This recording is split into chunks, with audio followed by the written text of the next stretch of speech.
Good morning and welcome to Healthy Hearts and Guillotines. This is Chessie, and I'm here with... Zakim. Wonderful to be back on this special episode. It's a special episode, all right, because we're talking about ourselves. It only occurred to us about a week ago that we hadn't told anybody why we were doing this or for what reason or who we are. So initially when we were recording, I believe we had an introductory episode, and it was one of the 3 or 4 episodes whose audio quality was so bad that I just set them in a hard drive somewhere, and then they died with the hard drive. It must have been a sign from the... Sign from above? Yeah. Which is to say it was a sign from Lithuania's weather. I believe that hard drive actually, if I remember correctly, that one died when we had some flooding at the place we were staying, so... Anyway, we are back this week and decided to do our introductory episode again. My name is Chessie, and I am a refugee and professional knife sharpener from the United States, living here in Lithuania. And I am Zakim. I am an ex-athlete, trainer, and healthy lifestyle specialist. Which, I mean... brilliant. He is the one who's powering most of the actual information behind our conversations, whereas it occurs to me that there's a whole lot of things you don't know about me, up to and including why I can edit audio and video and create this podcast. Well, hopefully we're going to find out, aren't we? That's a good idea. So, Zakim, first and foremost, the things you don't know about me. I was, prior to moving to Lithuania, in the kink scene. I've done Brazilian Jiu-Jitsu for BDSM purposes. I worked third shift in a call center for 13 years where I dealt with thousands of dead people. I've been a board game teacher, both professionally and amateur, for over a decade. And I also was an actor, was a voice actor, did a long list of, I've done art, I've done woodwork, leatherwork, writing, and now since moving to Lithuania, puppetry and videography and audio editing. Just a person who wants to do everything. I would like to be able to do everything. I don't want to do everything, but I want to at least be able, if someone calls on me for something, to say, sure, I'll give it a go. So when I reached Lithuania and suddenly I was no longer under pressure for my life every single day, because that's how it feels to live in the United States, is you're under pressure every single day not to become homeless. You're still under pressure because... America is still part of your brain and your heart somewhere, and you're trying to kick it out. Yes, that's completely true. But when I got over here and suddenly losing my house wasn't this constant terror where I was just going to go be homeless because I got sick. Or and because And rent's impossible. Yeah, rent's impossible. I have a mate who lives in an absolute crap hole of a state. His rent for a 1-bedroom place is $1,500. That's 1,300 euros for a 1-bedroom hole in the wall. And that's in a terrible place in a terrible state. My best friend who lived in Madison, which is where I am from, was paying $2,700 a month for a 3-bedroom place. That's more money than I can even conceive of. Because I think the most money I've ever made in a year was $36,000, at my height. Mm-hmm. I've never been to college. And dropped out of high school in 10th grade. So I am hoping that this podcast will create some good opportunities for me. I would like to hear your side of what madness inspired you to sit down with a microphone. It all began when I was born. or something. So, of course, after school, you just finish school and you're like, what do I want to do? I don't know. You get hit with the terrifying news of, hey, conscription's back. So Oh, yeah, I heard about that. you go ahead and try that out. Regret it anyway. You make some money, though, technically, if you count by the hours you worked. You're losing money? You're not losing money, but I think it's like half of the minimum wage or a third of it, because But they are paying for your food and housing. not for your mental treatment, though. Oh, no. And not for the post-conscription mental health problems. No. So, of course, after that, after ruining my health, I went to go and learn how to fix it. So I would go to university and surprisingly do well. It's not surprising to anybody who knows you. No, anyone who knows me now, it's not surprising. Before, I wasn't really a good student. You give me a piece of math homework, I do not like it. Yeah, no, I'm not doing math homework. Biology, English, okay, that's good. That's easy. Mm-hmm. But if you gave me chemistry, I'm crying inside. I'm sorry. Chemistry is just magic because we don't have, we just changed the name of magic. I'm gonna tell you, if we were shown Breaking Bad at chemistry class, my motivation might have went a little bit up. It might have spiked a little bit, but then you'd be in prison, and that would be a problem for me because I wouldn't have a co-host. Yeah, so moving on, you finish university, and in there you heard about this program called Erasmus, which I've heard a couple. I actually met a lovely girl from Portugal who was here with, the Erasmus Plus program. yeah. Tell us a little bit about Erasmus, because I don't think many Americans will have heard of this at all. No reason they would have, no. Unless they actually have a European friend, in which case, lucky you. Yeah. So Make more friends in Europe, Americans. You're going to need them. you already need them. Mm-hmm. So it's actually two, even more now, but mainly it's two. It's Erasmus, which is only for university students, Right. and Erasmus Plus, which is for anyone who is between the ages of 18, 30, sometimes even above. Oh, so I could go do this. Yeah, you could. Mm-hmm. You would be representing Lithuania. I mean, I would represent Lithuania. Unfortunately, I am not a good representative of Lithuania because I don't speak the language. Actually happens quite more often than you think. More often, well, yeah. We had a lovely student who was almost a doctor, like 10 years.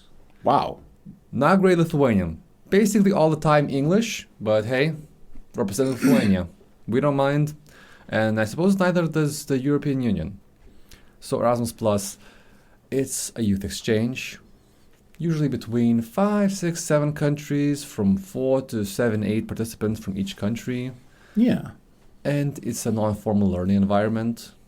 And you just stay at a host country for from 7 to 11, 12 days. That's amazing.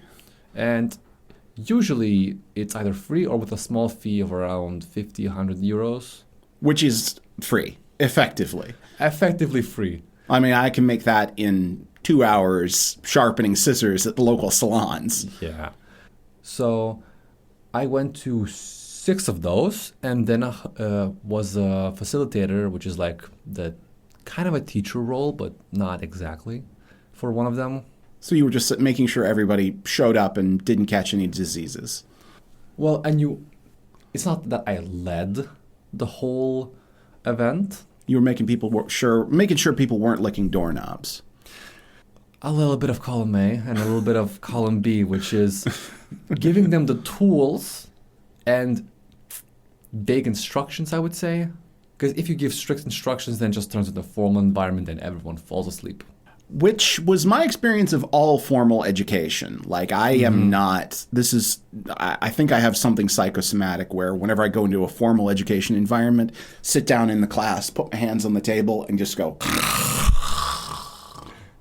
Yeah, I think you would actually enjoy it, because what we did, or actually what I made my participants go to, we had a project which always has a theme, and the theme was about ecology. Earth Matters Most. Yeah. That was the name. We live here. It's your home. You better take care of it. You got one. We came up with all sorts of fun, but also effective ways to stimulate conversation about, well, ecology. Right? We let people vote in the streets of Kaunas for Ronaldo or Messi, which one is better, with their cigarette butts. Ronaldo or Messi, as in the football players? Yeah. We went to a recycling post, which had a tiny section just made for people's belongings, which they no longer need, but they aren't trashed, so to say. We found like pretty good stuff in there. We found books, we found a literal portrait of someone. Awesome. We found one of those toy horse on a sticks things. We found... I don't know. I wouldn't trust one of those. That's been between somebody's legs. Right? We cleaned that one. We attached it to a torn beanie bag, sewn it together, and then with all of our renewed non-trash items, we went out in the street and traded for things that weren't money. Some people got cookies. Some people got flowers from a flower shop. Someone got a bag of chips. And someone got a cookie from a toddler. That is beautiful, though. That is beautiful. Like, anytime I can see an experiment that is in, what do we call it? We'll call it anti-capitalism, the non-capitalism. Yeah, non-capitalism. Anytime I see one of those, I'm excited because when I was working at farmers markets, that's where I sharpen knives most of the time. Mm-hmm. And I would sharpen knives and scissors and tools and things. But at the end of every day, all of the vendors at the market would go around with each other and trade their various things that they had. And they wouldn't trade for money. They'd trade their services. But when I started going to markets the first few weeks, usually I'd come in and I'd say, I'll sharpen whatever you bring me for free. And this was how my method of getting a barter started, because a lot of the farmers markets in the U.S. didn't have informal barter because they're all stuck in the sort of the capitalist mindset of, we can't do anything for free. Oh, God, the commies will come. You guys have a real big propaganda issue with that. You have no idea. But my method for getting a barter going was I'd come in and I'd say, I want you to bring your knives and I'll sharpen them for you. And they'll ask me how much it costs, and I'll say, oh, nothing, just do it. Because once you got sharp knives in your life, you need sharp knives. You start thinking, oh, God, my life is easier. Every meal I prepare is not hurting my wrists. My food tastes better. And once they had brought me their knives once, I say, no, it doesn't cost anything. Frequently what happens is they'll end up bringing me like a bag of potatoes. And, a bag of potatoes or a heap of lettuce. But then they start thinking, hey, I have this thing I'm going to throw away. Instead of throwing it away, I take it to the knife sharpener, and the knife sharpener always sharpens my knives. Mm-hmm.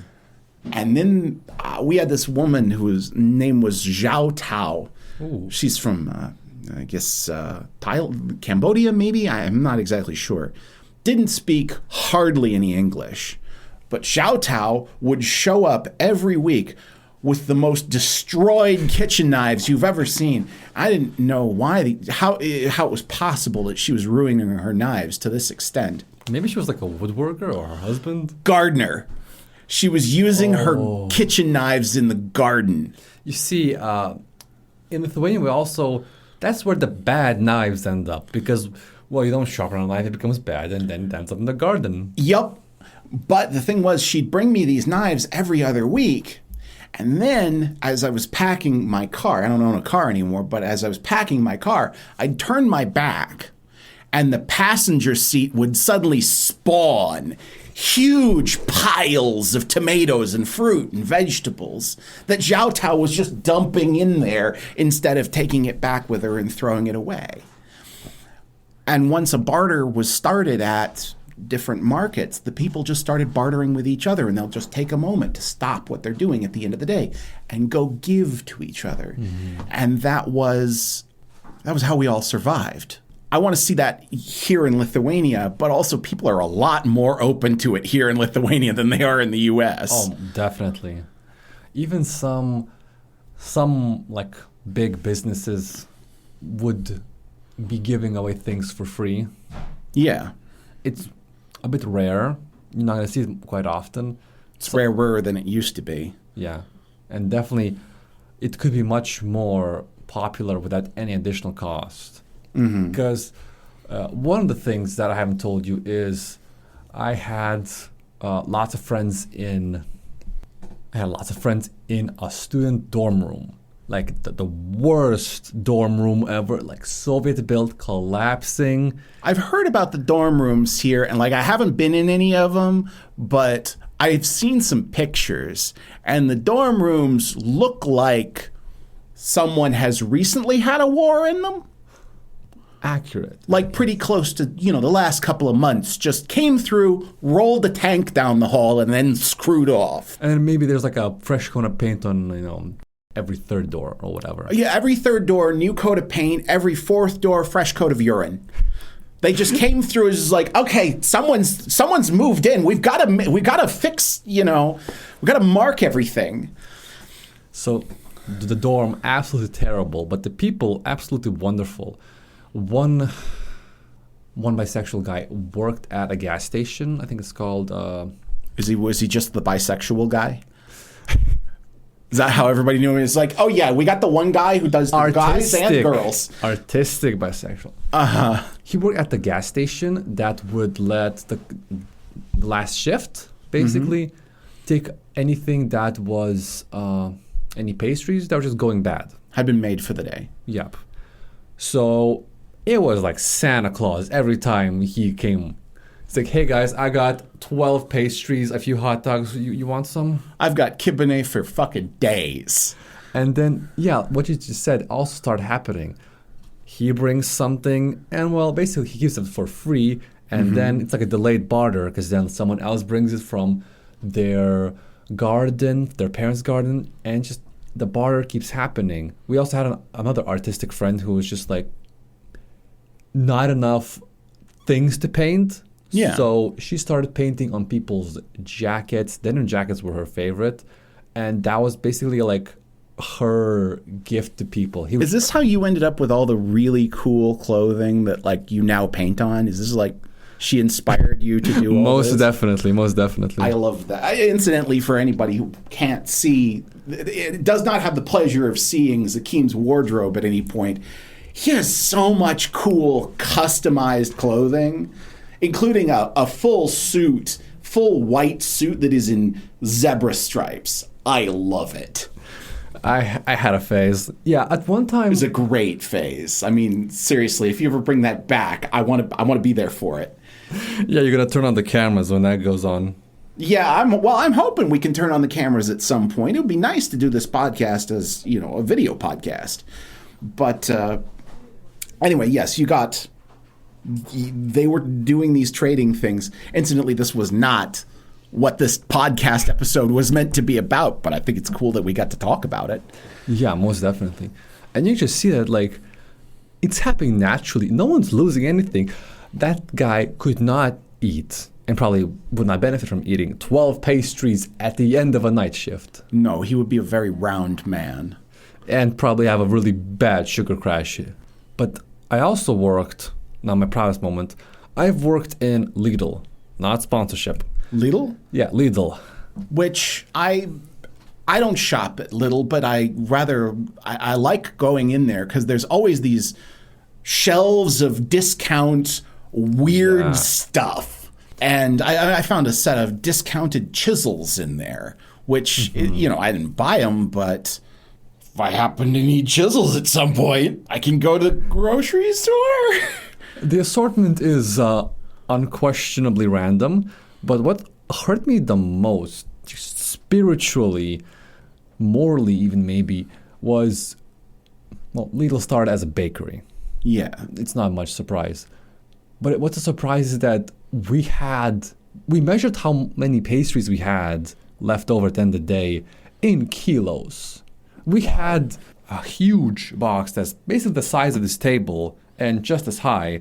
And we would fill it basically almost to the brim with these things and out in the trash.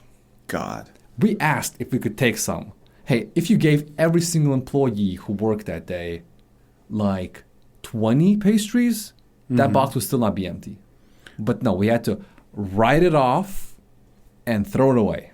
That is the kind of thing mega corporations just like love. Because you can't, if you are isolated by an unwillingness to trade or an inability to trade with anything besides money and time, then they can isolate you hugely. But if you as an individual have things that you can trade with other individuals, then that is powerful community building juju right there. And when we're making communities, a lot of what we do is expressing a willingness to trade what we have to people who have never done that before in their entire lives because they've been forced never to experience it by requiring this intermediary currency medium. And once you introduce people to the idea that, hey, I can trade you directly and we don't have to have the government ensuring the trade, we don't have to have the big company we both work for or the banks, any of them involved in the two of us sharing our resources, that's magical. That's just magical. It's magical in many ways. And I would say this podcast wasn't supposed to be about how bartering is good for your financial and social health, but I guess it is. I guess we're doing that. Well, you know, I mean, part of it is, at the end of the day, we're doing this podcast for free right now. We hope someone will give us some money for it. We hope someone will figure out some means of, you know, spreading the word because we want to build a community around our podcast in hopes that it will make our lives and the lives of everyone involved a little bit better. So that's part of, I suppose, the central reason we're here and why we're doing this, which makes a great segue for an introductory episode. It does. Thank you for all of our 30 viewers and 4 subscribers. 30 viewers, 4 subscribers. It's the start. We're getting there. We're building up. Everyone I need to start somewhere. Truly. And I'm hoping that as the audio quality and eventually video quality improves, because I hope to get video quality soon. Please let us get video quality soon. We will start to get more people. And at some point, I'm going to hire my partner to run the Discord channel. Oh no, not the Discord channel. The Discord channel. Discord channel link is not in the description. Is not in the show notes yet. When it is, we're just going to do an episode about how chat rooms build communities. Chat room community health? I could get behind that because I've been in quite a few and I've seen the bad ones and how they collapse and how turn they into fall apart. If it goes into the power hungry stage, it's gone. Either there's two brands of collapse that I've always noticed. There's the mod is squishy and helpless, or the mod is crazed and power hungry. And if you get either of those two extremes, it's gonna fall apart. Yeah, we definitely need to do a chat room drama episode. Chat room health. Chat room health. Okay, yeah, I can get behind that. It is social health, and let's be honest, practically everyone is in a chat room. Of some kind.